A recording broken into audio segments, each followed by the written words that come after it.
புதுசா மாறணும். நான் மாறினாதான் எனக்கு புதிய காரியம் நடக்கும் இல்லையா? அப்ப புதிய காரியம் நடப்பதற்கு என்னுடைய வாழ்க்கையில நான் செய்ய வேண்டிய காரியம், நம்முடைய வாழ்க்கையில நாம் செய்ய வேண்டிய காரியம், இன்றைக்கு கர்த்தருடைய வார்த்தை சொல்கிறது, இதோ நான் புதிய காரியங்களை செய்கிறேன், அது இப்பொழுது என்ன பண்ணோம் தோன்றும். அப்புறம்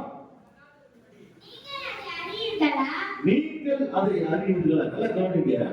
வேதம் சொல்கிறது நீங்கள் அதை என்ன பண்றதுல அறியல. நமக்கு தெரியுமா என்ன நடக்க போகுது தெரியாது. ஆனா வேதம் சொல்கிறது நமக்கு தெரியாத ஒன்று செய்வது. இப்ப பாத்தீங்கன்னா நீங்க காரியத்தை நாம் பெற்றுக்கொள்ள போறோம் அப்படின்னு சொன்னா அது நமக்கு நேரம் இருக்கிறது எடுத்துக்கிறது அது புதிய காரியம் கிடையாது. இப்ப ஒரு பொருள் இருக்குது, அந்த பொருளை நாம் எடுத்துக்கணும்னா அதுக்கு பேர் என்னது? புதுசு இல்லை. அது இருக்கிறது எடுத்துக்கிற அவ்வளவுதான், பெரிய காரியம் இல்லையே. நாம் அறியாத காரியத்தை, நமக்கு தெரியாத காரியத்தை, நாம் உணராத காரியத்தை செய்யும் போதுதான் அது நமக்கு என்ன வருது? புதுசா தெரியும். புதுசா இருக்குது. ஒரு ட்ரெஸ் போட்டோம், நேற்று போட்ட ட்ரெஸ் இல்ல போன வாரம் போன ட்ரெஸ், அதே ட்ரெஸ் நம்ம போட்டோம்னா அந்த ட்ரெஸ் திரும்பி போட்டோம்னா அது புதுசா இருக்கும். அப்ப புதுசா ஒண்ணு நம்ம பார்த்துட்டு போடும்போது அது பார்க்கும்போது இருக்கும், புது ட்ரெஸ்ஸுக்கும் ஏற்கனவே போட்ட ட்ரெஸ்ஸுக்கும் வித்தியாசம் தெரியும். அதே மாதிரி நம்ம எப்படி இருக்கிறோம் அதே மாதிரிதான் இருக்கிறோம். ஆனா நம்முடைய செயல்பாடுகள் மாறும்போது, நம்முடைய வாழ்க்கை தரங்கள் உயரும் போது, நம்முடைய காரியங்கள் உயரும் போது கர்த்தர் செய்கிற காரியம் நமக்கு என்ன இருக்கும்? புதுசா இருக்கும். அதே மனுஷன் அதே சகோதரன் அதே பேருதான். ஆனா மாற்றம் நமக்குள்ள வரும்போது, இன்னைக்கு அன்பர் சகோதரர் இருக்கிறாங்க, இன்னும் கொஞ்ச நாள் கார் வாங்கி கார்ல எல்லாம் வர போறாங்க, கர்த்தர் கொண்டு வருவார். கண்டிப்பா கர்த்தர் செய்வாரு. இப்ப அவங்க வரும்போதுதான் புதுசா மாறும்போது கர்த்தர் செய்வாரு. அந்த காரியங்களை மக்களுக்கு முன்பதாக நாம் அறியாத காரியத்தை கர்த்தர் என்ன பண்ண வாய்ப்பு பண்றார். அப்ப கர்த்தர் வாய்ப்பு பண்ண வேண்டும் சொன்னா இன்றைக்கு நாம் எப்படிப்பட்டவர்களா இருக்க வேண்டும் சொல்லி தேவன் எதிர்பார்க்கிறார் சொன்னா, முதலாவது அது அடுத்த வசனத்தை பாருங்க. நான் தெரிந்து கொண்ட என் ஜனத்தின் தாகத்துக்கு வனாந்தரத்திலே தண்ணீர்களையும் அவாந்தர வெளியிலே ஆறுகளையும்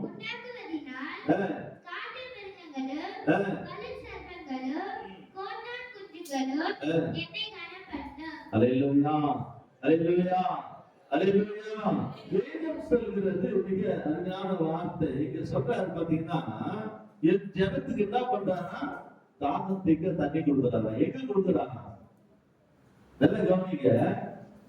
தாகம் தீங்கிறது தண்ணி கொடுக்குறாரு. இப்போ நம்ம பார்த்தோம்னா மோட்டர் பம்பு எல்லாம் வந்து அந்த தண்ணி கொடுக்கறதுனால அது ஒரு பெரிய காரியம் இல்ல. இப்ப நம்ம தண்ணி கேட்டோம்னா நம்ம அந்த தண்ணி இருக்குது போய் எடுத்துனோம் அப்படின்றோம். ஆனா தண்ணியே இல்லாத இடத்துல தண்ணி கொடுக்குறதா பெரிய காரியம். அதுதான் சொல்றாரு. அப்ப என்ன பண்றாருன்னா, வனாந்தரத்துல ஒண்ணுமே இல்ல, என்ன இல்ல, ஒண்ணுமே இல்லைங்க, அது வனாந்தரம். அங்கே தண்ணியை தருகிறவர் ஆண்டவராக இயேசு கிறிஸ்து நீ இல்ல கழிச்சுருவாருங்கிற. இது எப்படி முடியும்? இது என்ன நடக்கும் தெரியலையே. சோகைப்படாத, வேதனைப்படாத. கர்த்தருடைய ஆலயத்துல வந்திருக்கிறோம். கர்த்தர் வனாந்தரத்துல வெளியில கொண்டு கொண்டிருக்கிறார். ஆண்டவராக இயேசு கிறிஸ்து ஒரு நாள் ஒருபோதும் உங்களை கைவிடவே மாட்டார். யாரை கைவிட மாட்டாங்க? பக்கத்துல இருக்கிறவங்களை தரவிட்டு கர்த்தர் என்னை கைவிட மாட்டான்னு சொல்லுங்க. அல்லேலூயா. கர்த்தர் என்னை கைவிட மாட்டார். அல்லேலூயா. ஏன் கைவிட மாட்டார் சொன்னா, என் ஜனத்தின் மேல் அவர் பிரியமாய் இருக்கிறார். அல்லேலூயா. அவருடைய ஜனமாகிய உங்கள் மேல், என் மேலும், அவரை ஆராதிக்கிற பிள்ளைகள் மேலும் தேவன் என்ன இருக்கிறாங்க? பிரியமா இருக்கிறார். பிரியமா இருக்கிறது. உலகத்துல மனுஷன் பிரியமா பண்ணா ஒண்ணுமே நடக்காதுங்க. மனுஷன் பிரியமா பணம் கொடுத்தா பிரியமா இருப்பான். அதே சமயத்தில் நீ ஏதாவது நல்லது செய்தா பிரியமா இருப்பான். ஆனா கொடுக்கல செய்யலன்னா பிரியம் மாறிடுவான். இது வந்து மனுஷனுடைய இயல்பான மனுஷனுடைய காரியம். ஆனா கர்த்தர் நீ ஆராதனை செய்தாலும் உங்க வெறுக்கல, நீ ஆராதனை செய்யறதுனாலும் வெறுக்கல. ஏன் தெரியுமா? அவர் உண்டாக்கினார் உங்களை என்னை. அல்லேலூயா.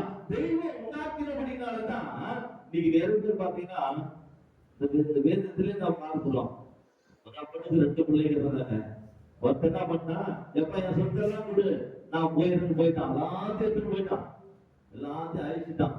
கடைசியில சாப்பிட வழியில தண்ணி தின்ற அந்த தவிடு கூட கிடைக்காம சூழ்நிலை போச்சு. கடைசியில அப்பதான் யோசிச்சான், அடடா எங்க அப்பா வீட்டுல இவ்வளவு பேர் வேலை செய்யறாங்களே, இவ்வளவு பேர் சாப்பிடுறாங்களே, எனக்கு சாப்பாடு கூட பஞ்சமாச்சு அப்படின்னு சொல்லி அவன் மறுபடியும் அப்பாவை திரும்பி பார்த்தான். ஆனா அப்பா கிட்ட எல்லாத்தையும் சண்டை போட்டு வாங்கி போயிட்டான். ஆனா அப்பா நிறுத்தாரா? அப்பா நிறுத்தல. மகன் தேவாரத்தை பார்த்தாரு. என் பிள்ளை வந்துருச்சேன்னு சொல்லி ராஜமரியோடு அந்த மகனை கொண்டு வந்து தந்தை மகனோடு சேர்த்து கொண்டார். அந்த இயேசு கிறிஸ்து எப்பொழுதும் உங்கள் மேல் நினைவா இருக்கிறார். மனுஷன் மறந்துடுவாங்க, ஆனா இயேசு நாங்கள் ஒரு நாள் உங்களை என்னையும் மறக்கவே மாட்டார். ஏன்னு சொன்னா அவர் மறந்து போகிற தெய்வம் இல்ல. அவர் சொன்னார், நான் உன்னை விட்டு விலகுவதில்லை, நான் உன்னை விட்டு கைவிடுவதில்லை, நான் உன்னை விட்டு விலகுவதில்லை, நான் உன்னை விட்டு கைவிடுவதில்லை, நான் உன்னை காக்கின்றேன், கண்ணனை போல் உன்னை காப்பேன், நான் உன்னை காக்கின்றேன், கண்ணனை போல் உன்னை காப்பேன், உன்னை விட்டு விலகுவதில்லை, நான் உன்னை என்றும் கைவிடுவதில்லை, நான் உன்னை விட்டு விலகுவதில்லை, நான் உன்னை என்றும் கைவிடுவதில்லை. நீ நலமே நானும் அவே அகுதானே, நீ நலமே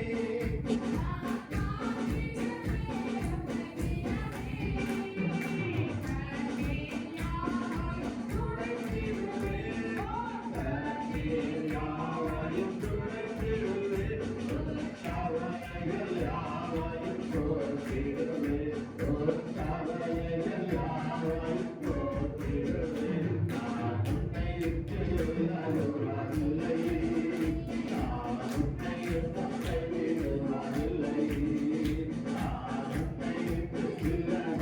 விலகுவதில்லை, நான் உன்னை என்றும் கைவிடுவதில்லை.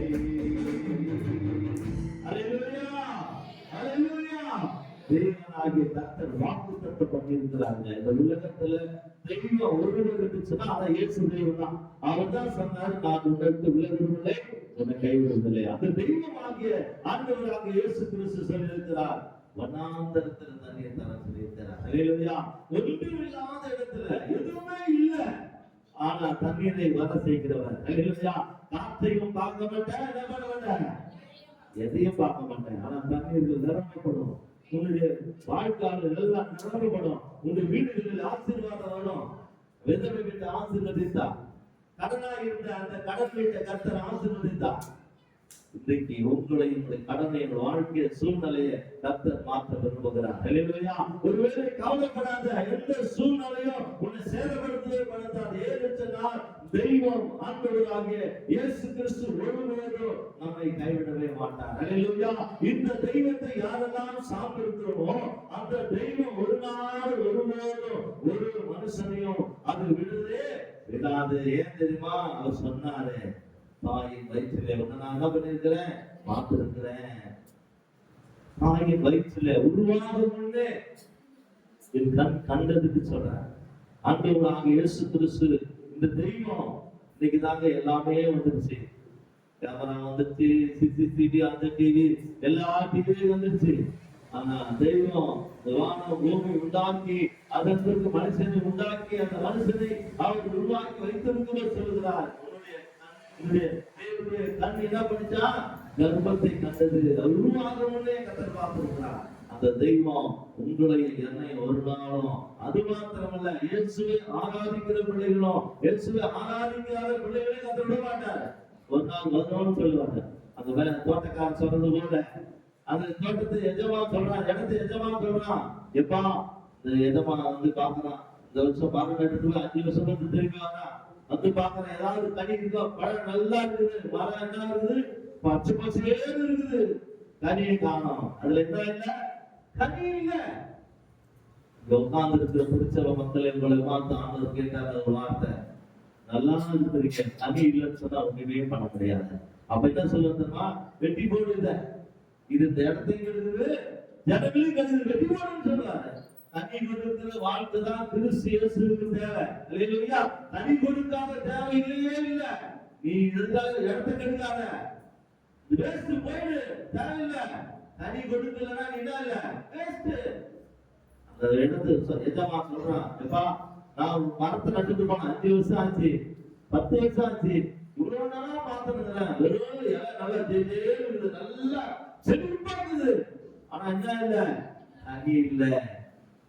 ஆனாப்பா இந்த இடத்தை வெட்டிட்டு இந்த இடத்தை வீணாக்குது, அந்த இடத்தையும் வீணாக்குது, அந்த இடத்துடைய எல்லாம் கடந்துகிற எல்லா இடத்தையும் வேஸ்ட் ஆகிடுச்சு, அதனால வெட்டி எடுத்துன்னு சொல்றான். ஆனா தோட்டத்துல காவல்தார் சொல்றான், ஐயா கொஞ்ச நாள் இருக்கியா, நான் எப்படியாவது என்ன பண்றேன், எரு போட்டு கொட்டி ஏதாவது செய்து கனி கொடுக்க வைக்கிறேன்னு சொல்றாங்க. அதே மாதிரிதான் உங்களுக்காக ஆண்டவராக இயேசு கிறிஸ்து பரிந்து பேசிக் கொண்டிருக்கிறார்.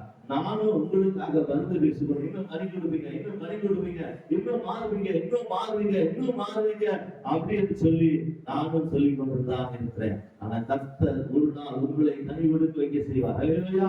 நான் கனி கொடுக்கும் போது அது திரளான கனிகளால் மாறும். அல்லேலூயா. அதுதான் வேதம் சொல்ற. ஆண்டவராக இயேசு கிறிஸ்து அவர் வனாந்தரத்துல தண்ணீரை உண்டு பண்ணுகிற தேவன், ஆறுகளை வர செய்கிற தேவன். அது மாத்திரமல்ல, வேதம் சொல்லுகிறது, வனாந்தர வெளியில தேவனாகி கர்த்தர் எல்லா காரியங்களை பார்த்துக்கிறார். இன்றைக்கு உங்களுடைய வாழ்க்கையில வனாந்தரமா இருக்கலாம், ஒருவேளை சூழ்நிலை உங்களை பார்த்து பேசிக் கொண்டிருக்கலாம். கவலைப்படாதீங்க, சூழ்நிலை ஒரு நாள் உங்களை சேதப்படுத்தாது. அல்லேலூயா. எதிரே இருக்கிற சூழ்நிலை ஒரு நாள் ஒருவரும் ஒரு வாழ்க்கையை சேதப்படுத்த முடியாது. ஏன்னு சொன்னா, சேதப்படுத்துகிற எந்த சூழ்நிலையும் கர்த்தர் உங்களுக்கு அனுமதிக்க மாட்டார். அல்லேலூயா. சேதமில்லாத ஒரு வாழ்க்கை, சேதமில்லாத ஒரு ஜீவியம், சேதமில்லாத காரியம். ஆனா ஒரே ஒரு காரியம், நாம அவர்கிட்ட நடக்கும். அல்லேலூயா. நாம யாருகிட்ட நடக்கும், அவர்கிட்ட நடக்கும். அவர்கிட்ட இல்லைன்னு சொன்னா சேதமும் வரும், அதுக்கப்புறம் கூலியும் வரும். இன்னைக்கு நிறைய அட்வர்டைஸ் போடுறாங்க, சேதமும் இல்ல, கூலியும் இல்ல, அது இல்ல, இது இல்லைன்னு சொல்லி. ஆனா ஆண்டவராக இயேசு கிறிஸ்து சேதம் இல்லாமல் பார்த்துதான் சொல்றான். அல்லேலூயா. உலகத்துல சொல்றான், ஆனா செய்ய மாட்டான். திடீர்னு நீங்க போயிட்டு பாருங்க, என்ன பண்ற, சேதம் இல்லை நீங்க, சேதம் இல்லை நீங்க, ஏதாவது கேட்டு பாருங்க கடையில, சார் அது நேற்று சரியா போச்சு சார், இன்னைக்கு இல்ல சார், அது முடிஞ்சு போச்சு அப்படின்னா. ஆண்டவராக இயேசு கிறிஸ்து இன்னைக்கு இல்ல, நாளைக்கு இல்ல, எப்பவும் சொன்ன வார்த்தை நிறைவேறும். அது மாறாது. ஏன்னா அவர் சொன்னதுதான். ஏன்னா தெய்வம், உங்களை என்னையும் உண்டாக்கிற தெய்வம் சொல்லுகிறார், உனக்கு சேதம் வராம அப்படி கர்த்தரை பாதுகாத்துக்கொள்ள சொல்லி இருக்கிறார். அல்லேலூயா. இந்த தெய்வத்தை நம்புகிற பிள்ளைகளை கர்த்தர் வனாந்தரத்துல, அவாந்தர வெளியில எல்லாவற்றையும் கர்த்தர் உனக்காக செய்வார், எல்லாவற்றையும் செய்வார். ஒண்ணு காரியம் மாத்திரம் இல்ல, நீ கலங்கி கொண்டிருக்க ஒரு கலக்கத்தை கர்த்தர் மாற்றுவார், உன் துக்கத்தை கர்த்தர் மாற்றுவார், பிரச்சனையை மாற்றுவார். மாறாதது ஒன்றுமே இல்லை. ஏன்னுச்சுன்னா, தேவனாகிய கர்த்தர் நிச்சயமாய் உனக்கு இந்த பரிபூர்ண சமாதானத்தை தர வல்லவராய் இருக்கிறார். அல்லேலூயா. அதற்காக நீ செய்ய வேண்டிய ஒரு காரியம் என்னவென்றுச்சுன்னா, இன்னைக்கு வேதம் சொல்கிறது, வாசித்து பாருங்க. வேதம் சொல்கிறது 43:11 வாசிங்க. 11 வாசிங்க. 43. நான் நானே கர்த்தர், என்னை இல்லாமல் கர்த்தர் இல்லை. இதான் சரிங்களா? நான் நானே கர்த்தர், என்னை வேற கர்த்தர் இல்ல, வேற கிடையாது, அவர்தான். அதனாலதான் திகிரிமா சொல்றாங்க. இல்ல வேற யாரும் சொல்ல முடியுமா? வேற யாராலும் சொல்ல முடியாது. உலகத்துல வேற யாரும் நான் தான் சொல்லுவாங்க, இல்லவே இல்லை. ஏன்னா இயேசு கிறிஸ்து ஒருவர் தான், இருந்தவர், இருக்கிறவர், வரப்போகிறவர். அல்லேலூயா. இந்த தெய்வம் ஒன்றுதான், வருகிறவர், இருக்கிறவரும். அவர் இன்றைக்கு அதிகாரமுடைய தெய்வம். ஆண்டவராக இயேசு கிறிஸ்து அதிகாரமுடையவர். ஏன் சொன்னா, அவர் இந்த உலகத்தை உண்டாக்கினபடினால அவர் கையில் எல்லாமே இருக்கிறது. அல்லேலூயா. அவருடைய கருத்தில் எல்லாமே இருக்கிறது. அவருக்கு மறைவானது ஒன்றுமே இல்லை. அவருக்கு மறைவான ஒன்றுமே இல்லைங்க. இயேசுவுக்கு தெரியும், அவருக்கு மறைவானது ஒன்றுமே இல்லை.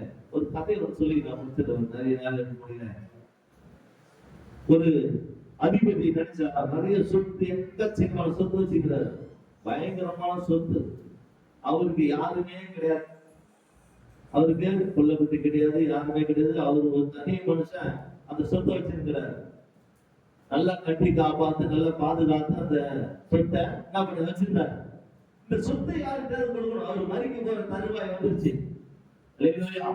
அவர் மறிக்க போற தருவாய் வந்துருச்சு. அவர் என்ன பண்ண போறாரு? அந்த சொத்தை யாருக்கையாவது கொடுக்கணும். நாம பாதுகாத்த சொத்து வீணா போகக்கூடாது. அது நல்ல ஆளுகிட்ட கொடுக்கணும். சொத்து அவங்களுக்கு உபயோகமா இருக்கணும், மற்றவங்களுக்கும் உபயோகமா இருக்கணும். அப்படிப்பட்ட ஆளுகிட்ட கொடுக்கணும்னு சொல்லி யோசித்தார் அந்த அதிபதி.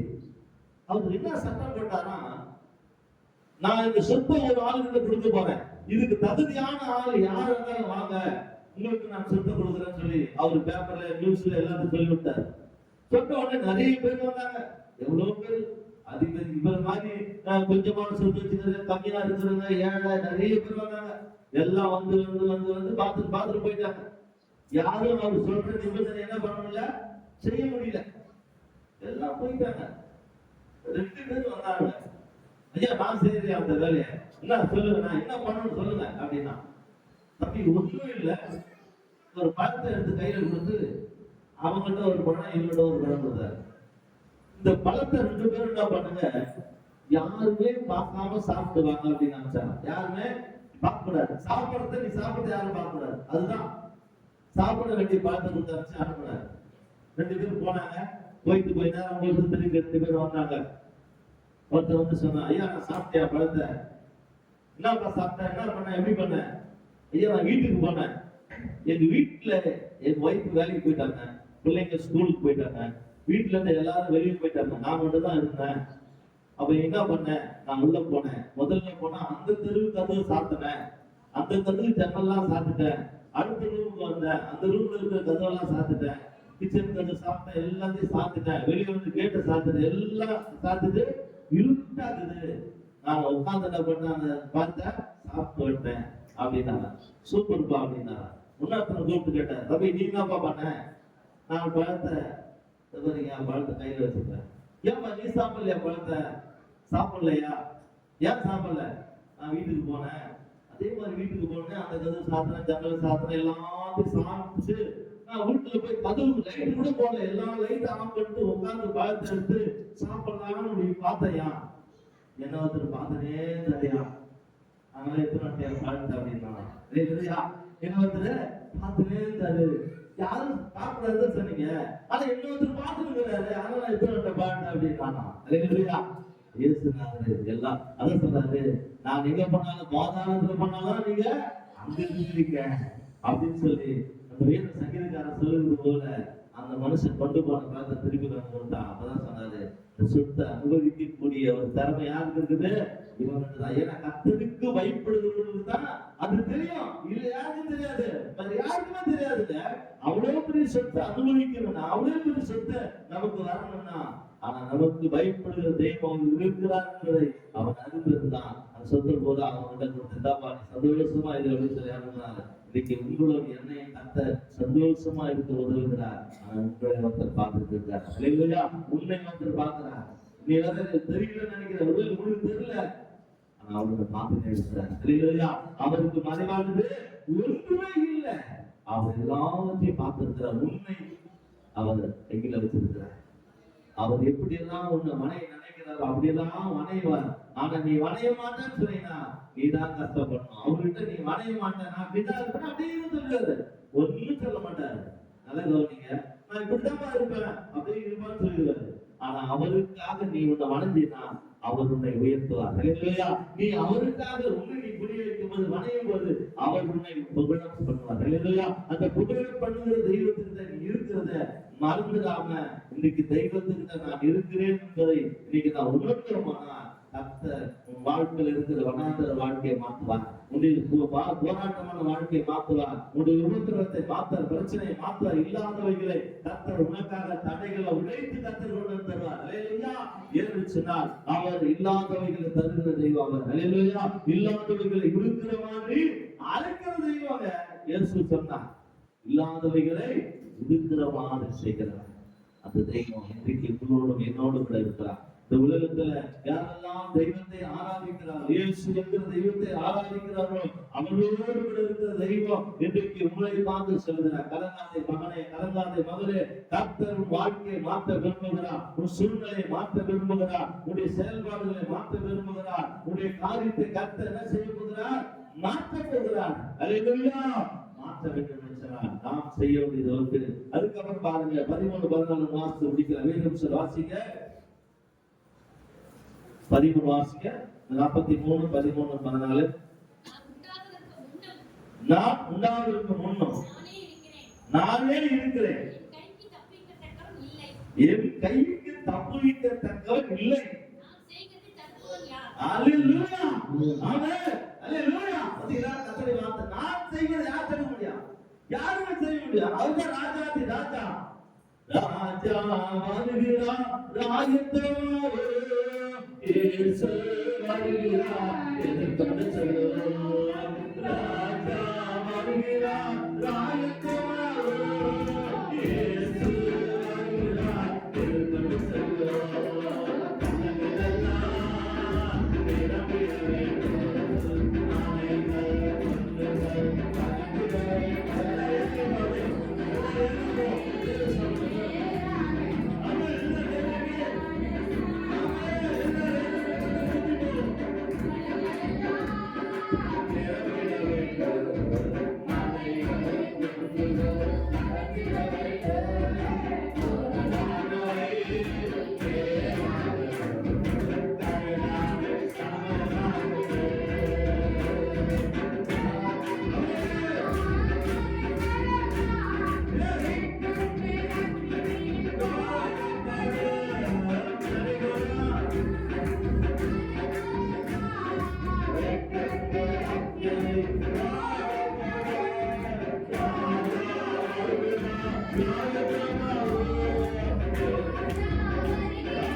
சகோதரரே சகோதரி வாழ்க்கையில் எல்லாம் உணர்ந்து வாழ்க்கை ஒருவேளை இதுவரைக்கும் வாழ்க்கை நடக்க முடியாத சூழ்நிலை